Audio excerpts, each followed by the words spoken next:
إن الحمد لله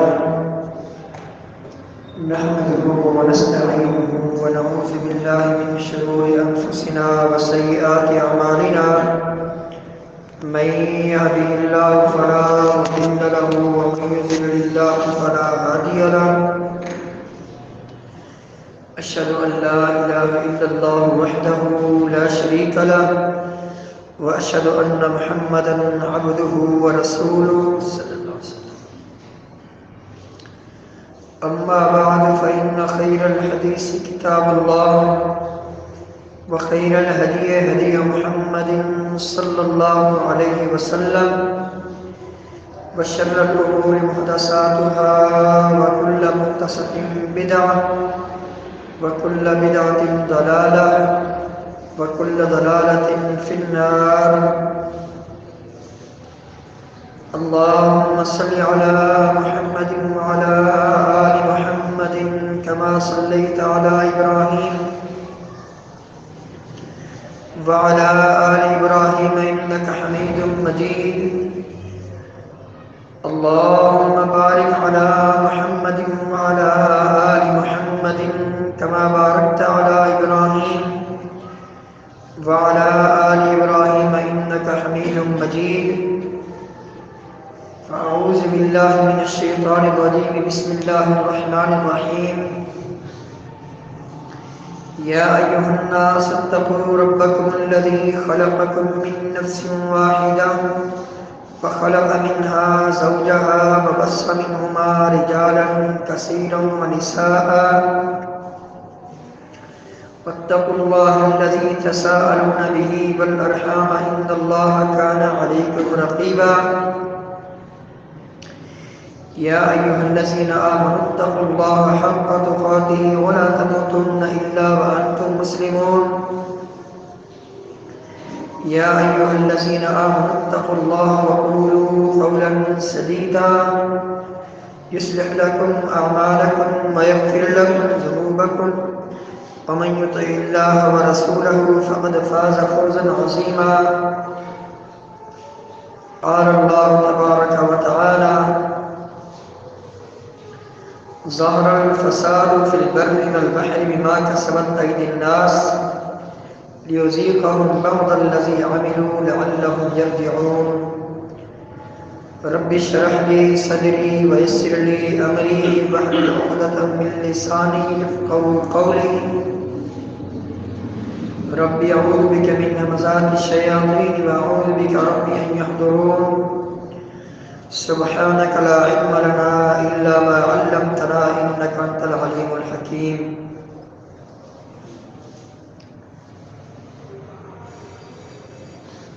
امام الانبیاء علیہ السلام نے ایک دن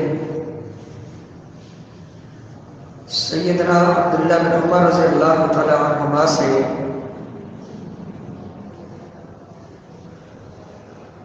ایک بات ذکر فرمائی کہ اے عبداللہ رضی اللہ تعالی عنہ،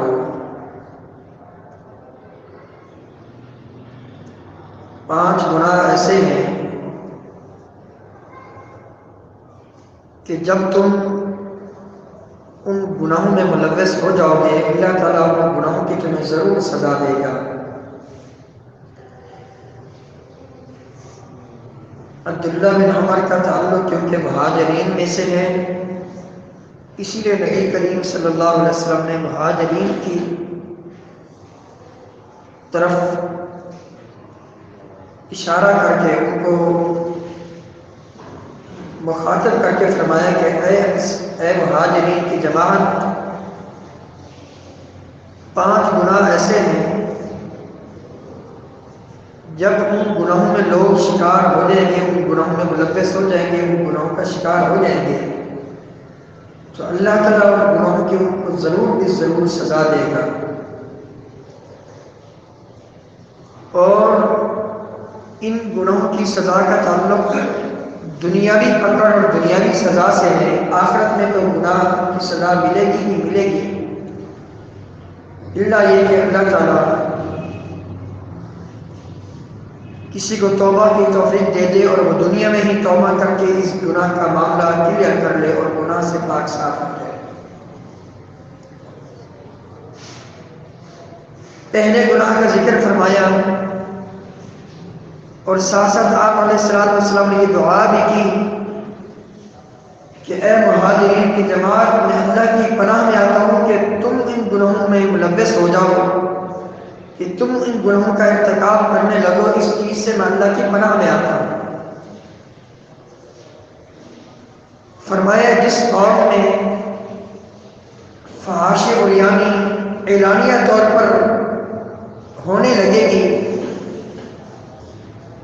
جس قوم میں بہت ہی زیادہ بدکاری، فحاشی عریانی، زناکاری پھیل جائے گی اور عام ہو جائے گی،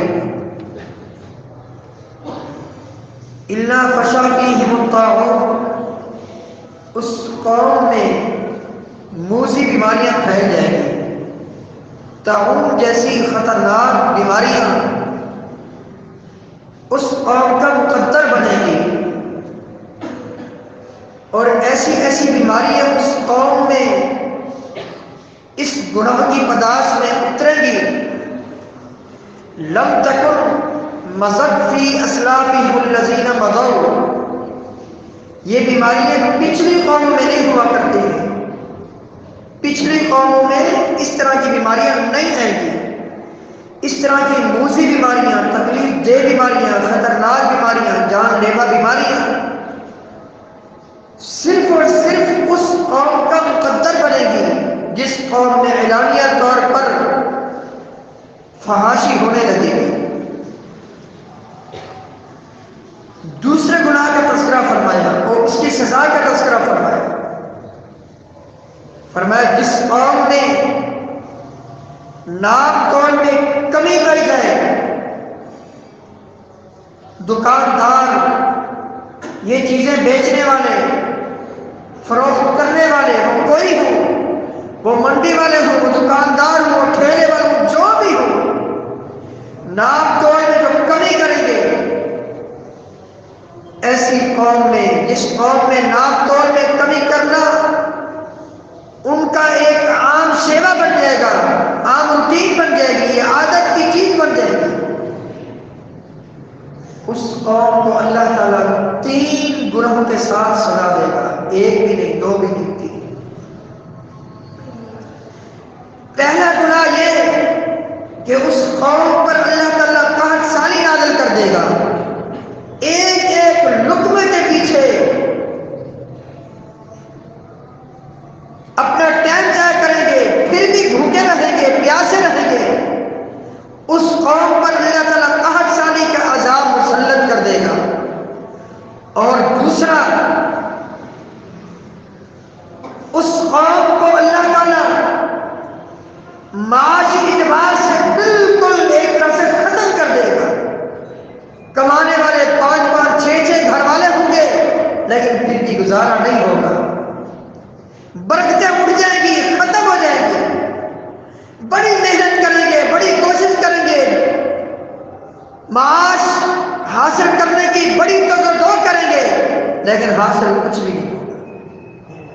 اور تیسرا یہ کہ اللہ تعالیٰ اس قوم پر ظالم حکمران مسلط کر دے گا، آئے دن ٹیکس پر ٹیکس، مہنگائی پر مہنگائی، عذاب پر عذاب، یہ 3 عذاب اس قوم پر مسلط ہوں گے جس قوم میں نام توڑ میں کمی عام ہو جائے گی، ایک قحط سالی، اور دوسرا بہت زیادہ محنت کے باوجود معاشی اعتبار سے 0/0، اور تیسرا اس قوم پر اللہ تعالیٰ ظالم حکمران کو مسلط کر دے گا۔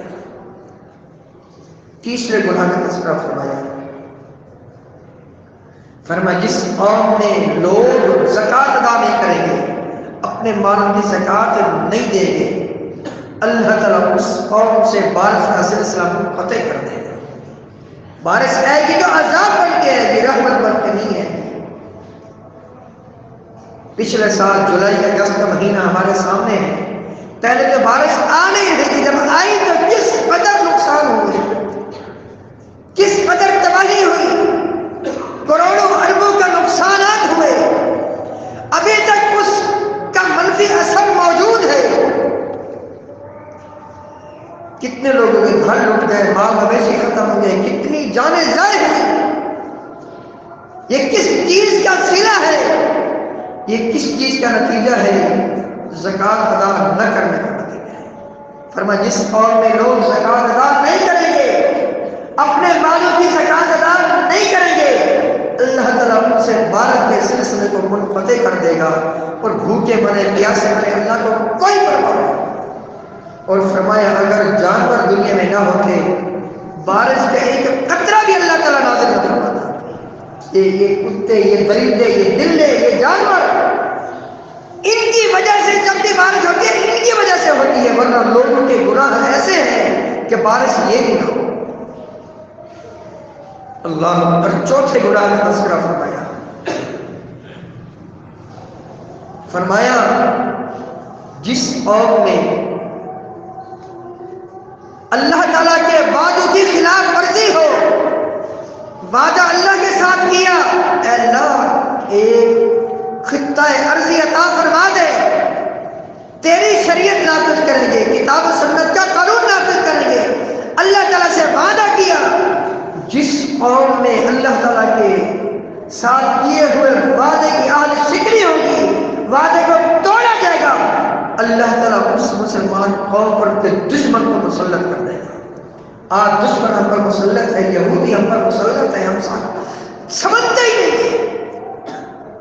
جس قوم کے حاکم، جس قوم کے حکمران اللہ تعالیٰ سے کیے ہوئے وعدے سے مکر جائیں گے، اللہ تعالیٰ کے قانون کو لاگو نہیں کریں گے، شریعت کو لاگو نہیں کریں گے، اللہ تعالیٰ سے وعدہ کیا، وعدے سے مکر گئے، پھر گئے، وعدے کو توڑ دیا، اس قوم پر اللہ تعالیٰ کے دشمن کو مسلط کر دے گا۔ اور پھر یہ دشمن ان کی زمینوں پر، ان کے سرمایہ پر قابض بن کے بیٹھ جائے گا، ان کی جائیدادوں پر قبضہ کر لے گا۔ آج دیکھ رہے قادیانی دشمن ہم پر مسلط ہے، ہمیں پتہ ہی نہیں کہ کہاں کا اس نے زمینیں خریدی ہوئی ہیں۔ یہ اللہ کے دشمن، اللہ کے دین کے دشمن، یہ دین کے ڈاکو اور یہودی اس کے علاوہ ہیں۔ کون کون ہم پر دشمن مسلط نہیں ہے، ہم بخوبی جانتے ہیں۔ اور یہ کس چیز کا نتیجہ ہے؟ اللہ کے ساتھ کیے ہوئے وعدے کی خلاف ورزی کا۔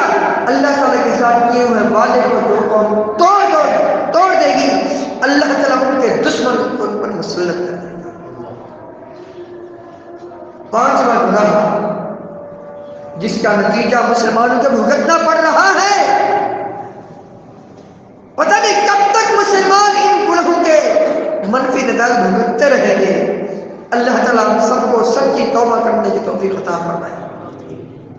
فرمایا جس قوم کے لوگ، جس قوم کے مسلمان اللہ تعالیٰ کی شریعت کے مطابق فیصلے نہیں کریں گے، کتاب و سنت کے مطابق فیصلے نہیں کریں گے، فیصلے جو کتاب و سنت میں ہیں، اپنے معاملات، اپنے کام کتاب و سنت کے مطابق حل نہیں کریں گے، اللہ تعالیٰ ان کو آپس میں لڑا دے گا۔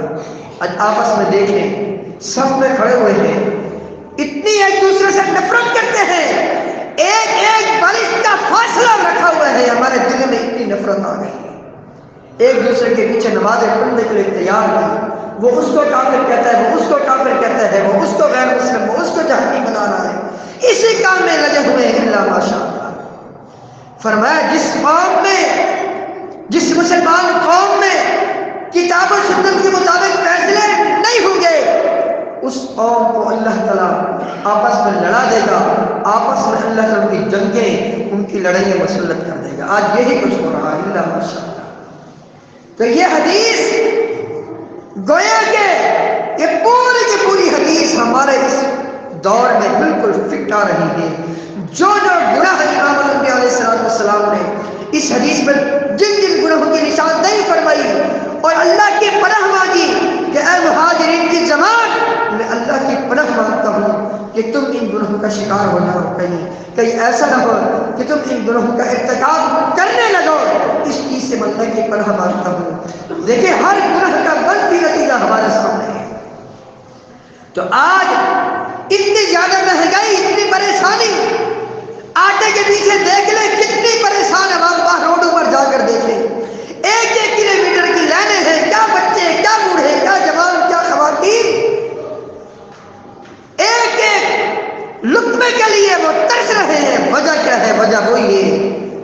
نے اپنی اصلاح کی طرف دھیان نہیں دی، توجہ نہیں دی، ہم نے دنیا کے پیچھے بہت بھاگ دوڑ کر کی لیکن اپنے دین کے لیے کچھ نہیں کیا۔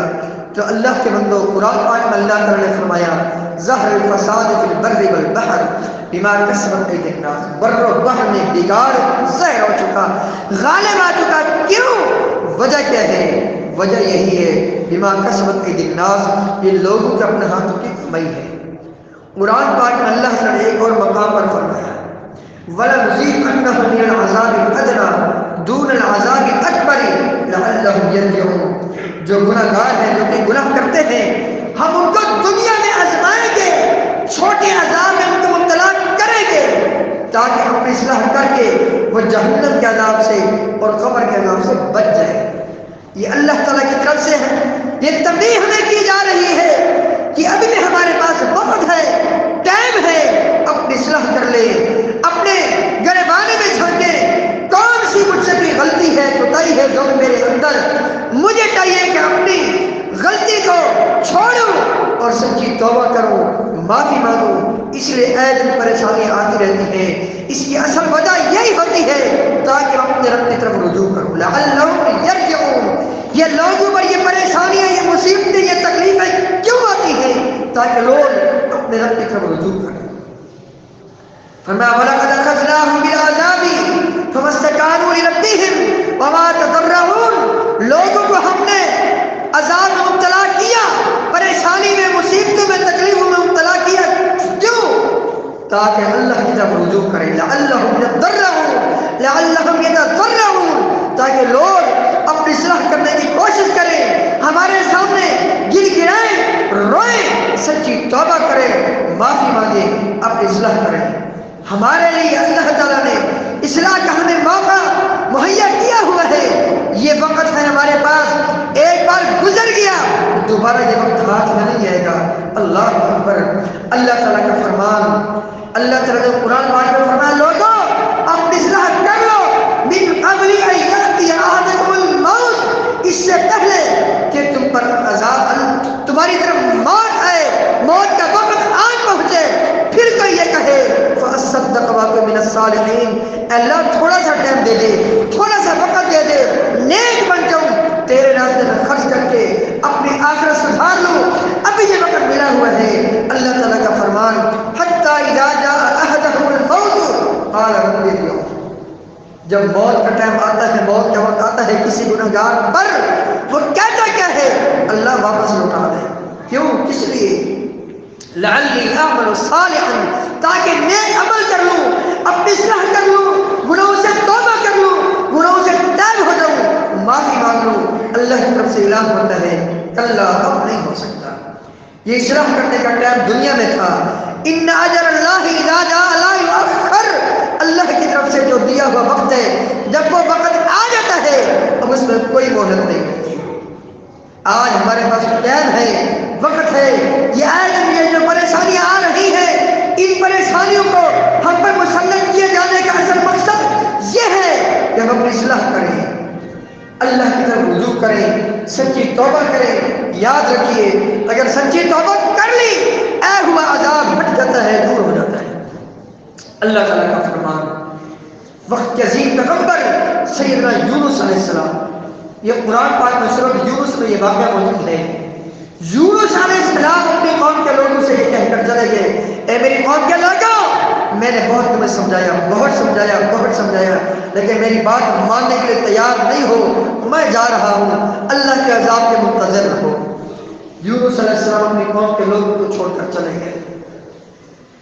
اب قوم کے لوگ عذاب کے آثار دیکھ رہے ہیں، ساری کی ساری قوم کتنے لوگ تھے؟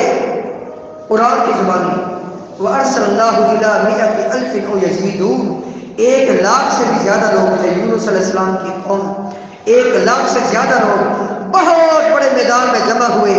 کیا بچے، کیا بوڑھے، کیا خواتین، کیا مال مویشی، سب کچھ ایک میدان میں جمع ہوئے۔ اللہ تعالیٰ سے سچی توبہ کی، معافی مانگی، اللہ مجھ سے غلطی ہو گئی۔ اللہ تعالیٰ نے قرآن پاک میں فرمایا لما آمنوا دیا. یہ اس زمین پر یہ وحد قین گزری ہے جس پر آیا ہوا عذاب ٹل گیا ہے. حالانکہ عذاب آیا ہوا ٹلتا نہیں، آیا ہوا عذاب ٹل گیا. اللہ تعالیٰ نے اپنے قانون تبدیل کر دیا. حالانکہ عذاب آ چکا تھا، اللہ تعالیٰ نے لکھ دیا تھا، لیکن اللہ تعالیٰ نے ان کے رجوع کو دیکھ کر، ان کی توبہ کو دیکھ کر، ان کی عاجزی، ان کی معافی، ان کا اپنے سب کے گر گرانے کو دیکھ کر اللہ نے آئے ہوئے عذاب کو واپس کر دیا، ٹال دیا. جاؤ میرے بندو، تم پر عذاب کا جو فیصلہ میں نے کیا تھا وہ فیصلہ اب میں نے اس میں چینج کر تبدیلی کر لی ہے. آیا ہوا عذاب ختم. یہ ہمارے اوپر مہنگائی کا یہ عذاب یہ آ چکا ہے. یہ اللہ کی طرف سے ہمارے لیے بھی تبی ہے. جیسے یونس علیہ السلام کی قوم کے لیے تبی تھی، انہوں نے اس کو تبی سمجھی، اپنی اصلاح کر لی. آج ہم بھی اس کو اللہ کی طرف سے تبدیل سمجھیں اور اپنی اصلاح کرنے کی طرف دھیان دیں. کلی طور پر شرک کو چھوڑ دیں، مزارات کی طرف جانا چھوڑ دیں، بدعت و خرافات کی طرف جانا چھوڑ دیں، دیگر گناہوں کو ترک کر دیں، دیگر ہمارے اندر جو نافرمانیاں ہیں ان کو چھوڑ دیں، اپنی اصلاح کر لیں، گناہوں سے کلی طور پر اجتناب کر کے سچی توبہ مانگ لیں. یقین جانے آیا ہوا عذاب نکل جائے گا.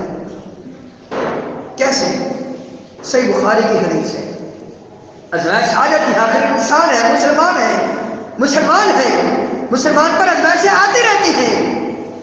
لیکن کبھی کبھی آئی ہوئی ازمائش، آئی ہوئی پریشانی مسلمان کے اخلاص کو، مومن کے اخلاص کو دیکھ کر اللہ تعالیٰ ٹال دیتا ہے. امام الانبیاء علیہ السلام نے فرمایا، سابقہ زمانے میں سے کسی زمانے میں 3 شخص انہوں نے ایک غار میں پناہ لی. تیز بارش آ رہی ہے، بارش چل پڑی، راستہ دور کا ہے، گھر جانا ہے، اب راستہ سازگار نہیں ہے، اس تیز طوفانی بارش میں نہیں جا سکتے. تینوں نے غار میں پناہ لے لی. غار میں جیسے ہی پناہ لی، بارش بہت زیادہ تیز تھی، بہت بڑی اس پہاڑ کی چٹان گری، غار کے منہ کو اس نے بند کر دیا. اب یہ تینوں اندر ہیں، اب ان کو موت کی یقینی نظر آ رہی ہے. تینوں نے اپنے رب کی طرف رجوع کیا. تینوں نے اپنی زندگی میں کیے جانے والے نیک اعمال کا وسیلہ پیش کیا. ایک نے کہا میرے والدین بوڑھے تھے، میں ان کی خدمت کیا کرتا تھا، اے اللہ میری یہ نیکی تجھے قبول ہے تو اس مصیبت سے ہمیں نجات عطا فرما. اللہ نے تھوڑا سا اپنے خاص فضل و کرم سے اس چٹان کو اپنا کلمہ کن کہہ کر اس کو تھوڑا سا ہٹا دیا. دوسرے نے کہا اللہ میں نے تیری خوشنودی کے لیے آئی ہوئی بدکاری کی دعوت کو ٹال دیا. دعوت میں نے خود دی، بدکاری کی، لیکن بعد میں میرے دل میں تیرا ڈر آیا، تیرا خوف آیا، تیری رضا کے لیے دعوت گناہ کو ٹھکرا دیا. اس گناہ کو میں نے چھوڑ دیا، توبہ کی. میری اگر یہ نیکی تجھے قبول ہے تو ہمیں اس مصیبت سے نجات عطا فرما. تیسرے نے بولا اے اللہ میرا ایک ملازم تھا، میں نے اس کو جو مزدوری دی تھی بڑا چڑھا کر، تو جانتا ہے کتنا کچھ میں نے اسے مزدوری دی ہے، اگر یہ میری نیکی تجھے قبول ہے تو ہمیں اس مصیبت سے نجات عطا فرما. تینوں نے اپنی زندگی میں کیے جانے والے نیک اعمال کا وسیلہ پیش کیا، گڑ گڑائے، روئے، آج کی آئی ہوئی موت پر اللہ تعالیٰ نے ٹال دیا. یہ پتھر بہت بڑی چٹان، یہ گرے جا کر غار کا منہ کھلا. تینوں صحیح سالم واپس اپنے گھروں کو روانہ ہوئے.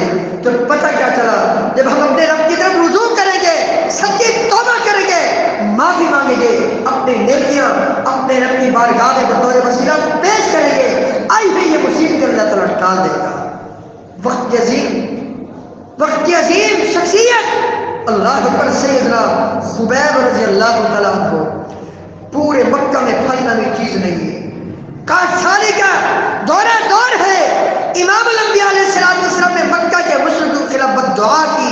یہ 60 سال کا دور چل رہا ہے. مکہ کے مشرکوں نے خبیب رضی اللہ تعالیٰ کو قید کر لیا. خبیب رضی اللہ تعالیٰ قید ہے. صحیح بخاری میں یہ پورا باتیں موجود ہے. اسی دوران اللہ تعالیٰ نے خبیب رضی اللہ تعالیٰ عنہ کو بے موسم پھل عطا کیے. کیسے عطا نہ کرے اللہ تعالیٰ؟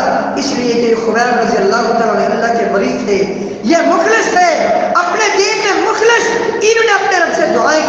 اللہ نے دنیا میں پھل دے دیے، جنت کے میوے اللہ تعالیٰ نے عطا کر دیے، تو وہی اللہ ہے۔ اگر ہم اپنے اللہ کی طرف رجوع کریں، معافی مانگیں، سچی توبہ کریں، یقیناً ہماری بھی زندگی بدل سکتی ہے، چینج آ سکتی ہے، تبدیلی آ سکتی ہے۔ اللہ تعالیٰ سے دعا بھی کریں اپنے لیے، اپنے ملک کے لیے، اپنے ملک کی خیر کے لیے کہ اللہ ہمارے ملک کو امن کا گہوارہ بنا۔